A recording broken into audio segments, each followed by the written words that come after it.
नमस्कार दोस्तों, कहानियों की दुनिया में आपका स्वागत है। इस चैनल पर आपको रोज़ नई नई सामाजिक और पारिवारिक कहानियाँ सुनने को मिलेंगी। कुछ कहानियाँ आपको हंसाएंगी, कुछ रुलाएंगी और कुछ कहानियाँ आपको गुदगुदा जाएंगी।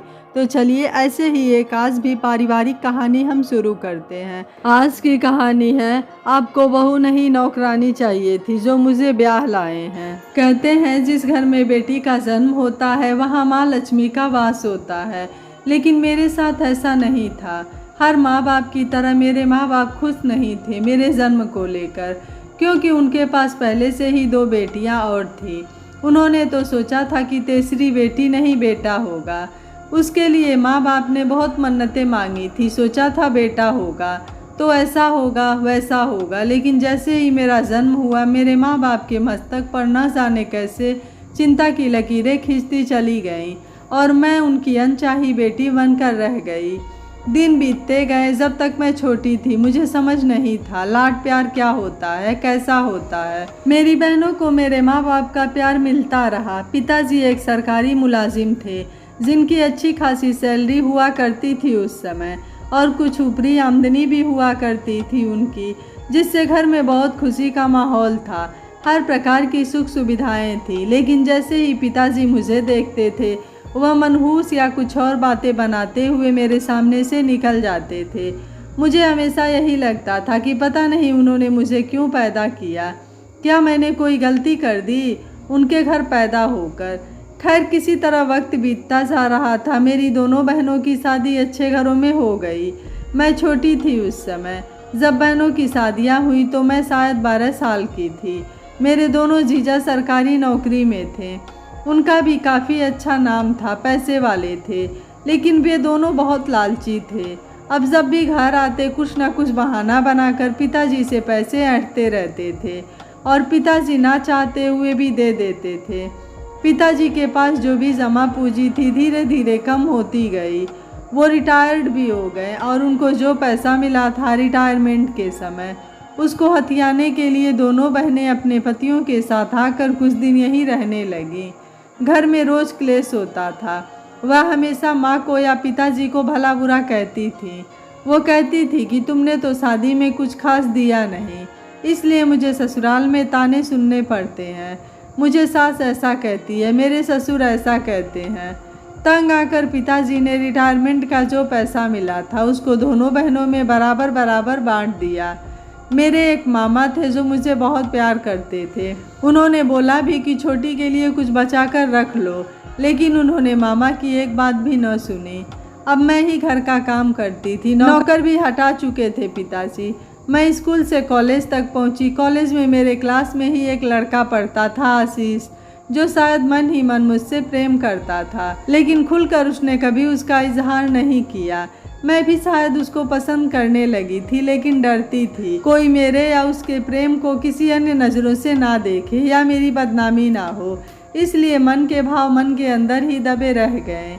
मैंने जैसे तैसे करके अपनी पढ़ाई कंप्लीट की और बीए पास कर लिया। घर की हालत ठीक नहीं थी। दिन ब दिन हालत बदतर होती जा रही थी। पिताजी को जो पेंशन मिलता था उसका आधा से ज़्यादा हिस्सा वह शराब में उड़ा देते थे। माँ उनका विरोध करती थी, लेकिन उसका कोई फ़ायदा नहीं हुआ। शायद बहुत देर हो चुकी थी। धीरे धीरे नतीजा यह हुआ कि उनके सर पर कर्जे चढ़ने लगे। माँ बीमार रहने लगी और एक दिन बीमारी से लड़ते लड़ते वह भगवान के पास चली गई। मैं और पिताजी घर में अकेले रह गए। अब पिताजी को मेरे विवाह की चिंता सताने लगी। पड़ोस के लोग भी कहते थे कि बेटी बड़ी हो चुकी है, इसका ब्याह हो जाना चाहिए। कब तक जमान बेटी को घर में बिठा कर रखोगे। पिताजी चुपचाप सर झुकाकर अंदर चले जाते और गेट बंद कर अंदर घूमते रहते और कोसते रहते कि कहाँ से पैदा हो गई ये ना होती तो मैं मज़े से रहता, कम से कम यह सब तो झेलना नहीं पड़ता।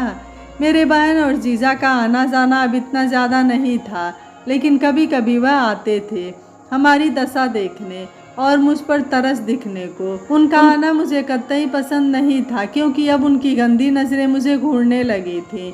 मुझे ऐसा लगता था कि मानो मौका पाकर वह कभी भी मेरे साथ कुछ भी उल्टा सीधा कर सकते हैं।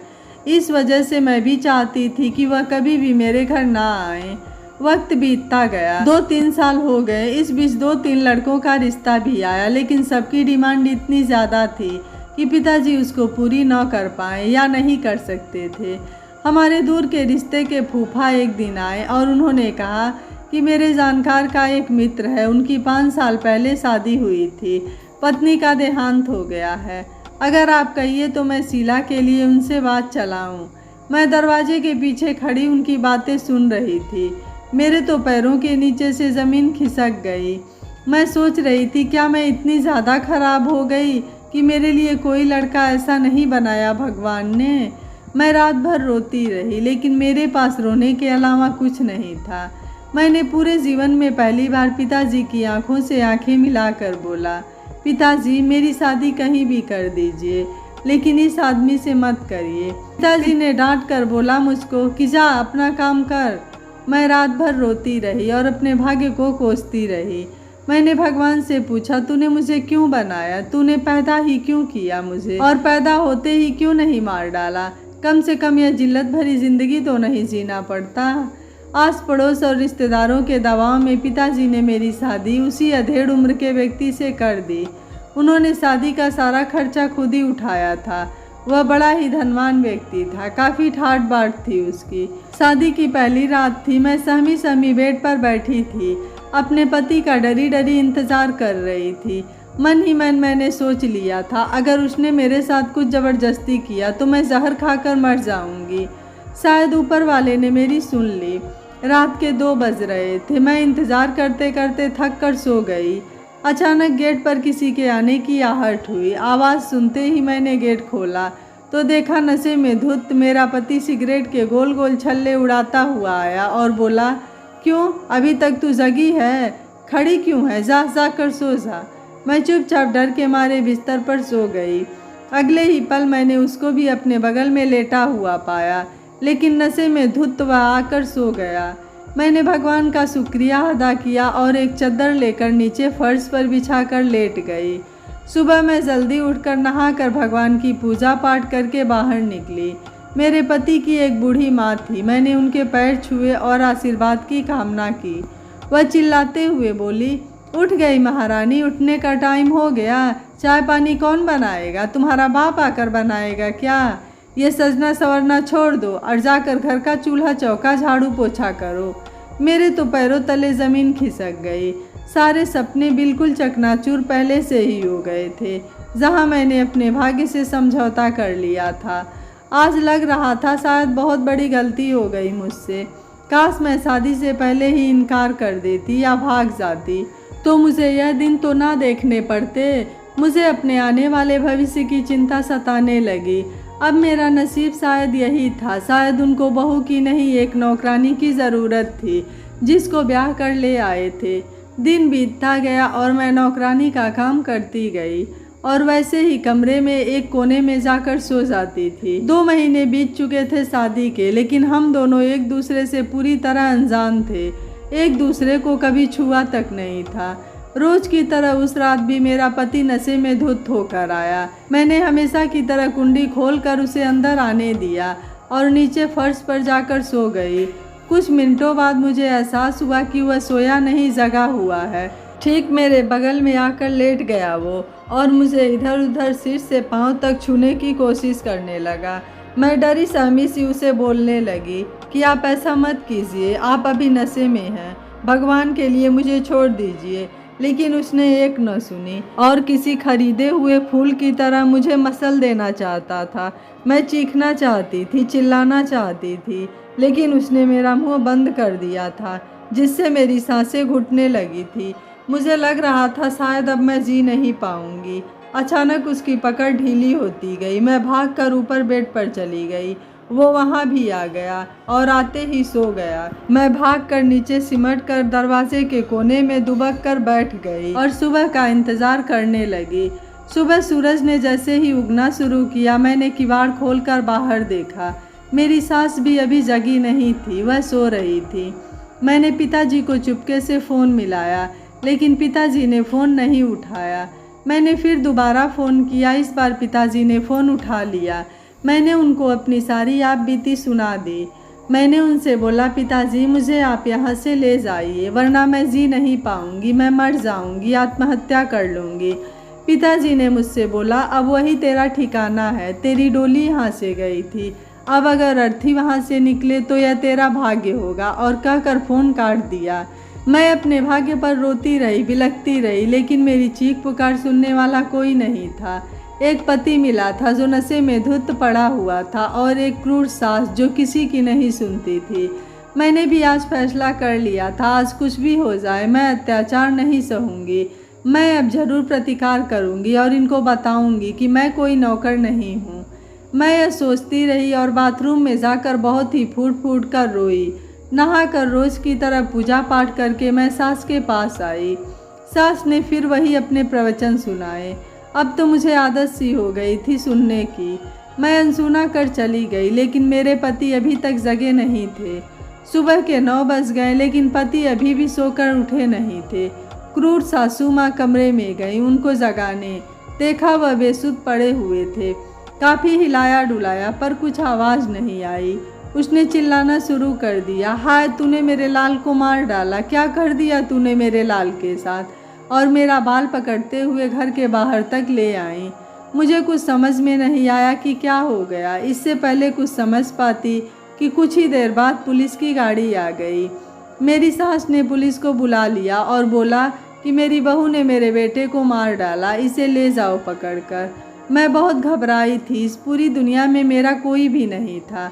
मैं बहुत चीखी चिल्लाई, बहुत हाथ पैर जोड़े मैंने, परंतु किसी ने मेरी एक न सुनी। 1 हफ्ते तक मुझे तरह तरह की यातनाएं दी गई। मुझसे पूछा गया कि क्यों मारा, लेकिन शायद ऊपर वाले को मुझ पर दया आ गई। पोस्टमार्टम रिपोर्ट आ गया, उसमें लिखा था कि जो शराब मेरे पति ने पी हुई थी, किसी ने उसमें जहर मिला दिया था। मुझको छोड़ दिया गया। मैं वापस घर आई, लेकिन मेरी सास ने मुझे रखने से इनकार कर दिया। उसने कहा, तूने मेरे लाल को खा लिया है, तुम मनहूस हो इस घर के लिए, मैं तुझे नहीं रख सकती। जा अपने बाप के पास जा और उनको खा ले जाकर, तेरा इस घर में कोई काम नहीं है। मैं बहुत रोई कि मैंने कुछ नहीं किया है, अब तो पुलिस ने भी मुझे छोड़ दिया है। लेकिन वह एक न मानी और अपने घर के द्वार बंद कर लिए सदा के लिए। भटकते भटकते मैं अपने घर पहुंची, लेकिन वहाँ कोई नहीं था, बस ताला लटक रहा था दरवाजे पर। मैंने पड़ोसी से पूछा, वह बोले कि पिछले 1 हफ्ते से उन्होंने मेरे पिताजी को देखा ही नहीं है। अब मैं क्या करती। मैं वहीं पास के मंदिर में जाकर बैठ गई। मंदिर में भंडारे का आयोजन किया गया था। सभी लाइन में बैठे भंडारे का प्रसाद खा रहे थे। मैं भी भूख मिटाने पहुंच गई वहां पंक्ति में। अचानक मेरे पास प्रसाद लेकर एक लड़का आया। शायद मैं उसको पहचान चुकी थी, यह तो मेरे साथ कॉलेज में पढ़ता था। लेकिन मैंने अपनी साड़ी के पल्लू से अपना मुंह छुपा लिया कि कहीं वह मुझे पहचान न ले और वह भी मेरी बेबसी पर न हंसे। पर शायद उसने मुझे देख लिया था। उसने मेरा हाथ पकड़कर बोला, शीला तुम यहाँ कैसे? घर पर सब ठीक है? और तुम कब आई अपने ससुराल से? मैं बिल्कुल टूट चुकी थी। उसके छूते ही मैं बिखर गई और मैं फूट फूट कर रोने लगी। मुझे ऐसा रोते देखकर वह बोला, कोई बात नहीं, चुप हो जाओ, और मुझे कुछ दूर पर किनारे ले आया। मैंने उसको अपनी सारी आप बीती बताई। वह बहुत उदास हो गया। उसने कहा कि मेरे साथ चलो, यहाँ पर एक गर्ल्स हॉस्टल है, मैं तुमको वहीं छोड़ देता हूँ। वहाँ कुछ काम भी तुम्हें मिल जाएगा और तुम्हारा मन भी लगा रहेगा। वह मुझे लेकर हॉस्टल छोड़ गया। वहाँ मेरी तरह जीवन की सताई हुई बहुत सी औरतें थीं, जिन्हें देखकर मुझे लगता था कि शायद मेरा गम इनसे भी कम है। मैं धीरे धीरे यहाँ उनके साथ घुलती मिलती गई और धीरे धीरे अपना गम भूलती गई। आशीष मिलने आया करता था मुझे, उसका मिलना मुझे अच्छा लगता था, लेकिन मैं अपने भाग्य से डरती थी कि कहीं मैं उसे भी खो ना दूँ। इसलिए मैंने उसको मना कर दिया कि मुझसे मिलने मत आया करो, लोग तरह तरह की बातें बनाएंगे। लेकिन उसने मुझसे कहा, लोग बातें बनाएं या कुछ भी करें, उससे मुझे कोई मतलब नहीं। मुझे क्या करना है मैं यह जानता हूँ। और उसने गाड़ी से एक डिब्बा निकाल कर दिया और बोला, तैयार हो जाओ, अपनी माँ से मिलाना है। उसने कहा, सवाल मत करो, बस तुम तैयार हो जाओ। काफ़ी समय से मेरी माँ तुमसे मिलना चाह रही हैं। मेरे लाख मना करने के बावजूद भी वह नहीं माना और फिर मैं साड़ी पहनकर तैयार हो गई और उसके साथ उसके घर चल पड़ी। वह इकलौता लड़का था, उसके पिताजी नहीं थे। उसका छोटा सा कारोबार था, परिवार में माँ और बेटे थे और शायद उसने सारी बातें अपनी माँ को बताई थी। मैंने उसकी माताजी को प्रणाम किया और पैर छुए। उसकी माताजी ने मुझे गले से लगा लिया और बोली, सदा खुश रहो बेटी। उन्होंने मुझसे आगे कुछ भी नहीं पूछा। उन्होंने मुझसे कहा, बेटी क्या मैं तुमसे एक बात पूछ सकती हूँ? मैंने बोला, क्यों नहीं माँ जी। वह बोली, बेटी देखो, तुम्हारे जीवन में जो भी हुआ उससे मुझे कोई वास्ता नहीं, लेकिन क्या तुम मेरे घर की बहू बनोगी? मुझे समझ में नहीं आ रहा था कि मैं क्या जवाब दूँ। मुझे लग रहा था कि यह कोई सच है या सपना। मेरे कानों को यकीन नहीं हो रहे थे। उसकी माँ ने कहा, बेटी मैं तुम्हारी सारी कहानी जानती हूँ। यह मत सोचना कि यह हमदर्दी है। मुझे मेरे बेटे के लिए एक अच्छी बहू की तलाश है और यह अच्छी बात है कि मेरा बेटा भी तुझे कॉलेज के टाइम से प्यार करता है। तुम्हारे इंतज़ार में शादी नहीं की, लेकिन पिछले 1 साल से बहुत खुश है। एक दिन मैंने खुद ही उससे पूछ लिया और उसने सारी बात मुझे बता दी। मैं तो अपनी ज़िंदगी जी चुकी हूँ, इसलिए मुझे कोई दिक्कत नहीं है। अब तुम देख लो। उन्होंने मेरे सर पर अपना हाथ रख दिया। मैं फूट फूट कर रोने लगी और माँ करके उनके गले लग गई। आशीष खड़ा मुस्कुरा रहा था। आज मैं वाकई अपने भाग्य पर बहुत खुश थी। माँ जी ने कहा, अब सारे गम को भुला दो। यह सोचो कि तुम्हारा नया जन्म हुआ है। अब तुम बात करो, मैं तुम्हारे लिए कुछ लाती हूँ। उन्होंने मेरी सुनी कलाइयों में अपने खानदानी कंगन पहना दिए। पूरे रीति रिवाजों के साथ आशीष से मेरा विवाह हो गया। आज पूरे 10 साल हो गए हैं। हम दोनों बहुत खुश हैं अपनी ज़िंदगी में। एक बेटा भी है 8 साल का। सास उसे एक पल भी नज़रों से दूर नहीं होने देती। आज उस दिन को सोचकर हमेशा यही कहती हूँ कि बेशक मैं अपने माँ बाप की अनचाही संतान थी, लेकिन क्या इसमें मेरा दोष था? काश आशीष और उसकी माँ की तरह सभी को ऐसे ही लोग मिलते तो दुनिया में स्त्रियों की दशा ऐसी नहीं होती, औरतों को प्रताड़ित नहीं होना पड़ता। यह कहानी आपको कैसी लगी आप मुझे अपनी राय कमेंट बॉक्स में ज़रूर दीजिएगा। वीडियो पसंद आया है तो वीडियो को लाइक शेयर एंड चैनल को सब्सक्राइब कर लीजिएगा। Thank you for watching. मिलते हैं अगली कहानी में।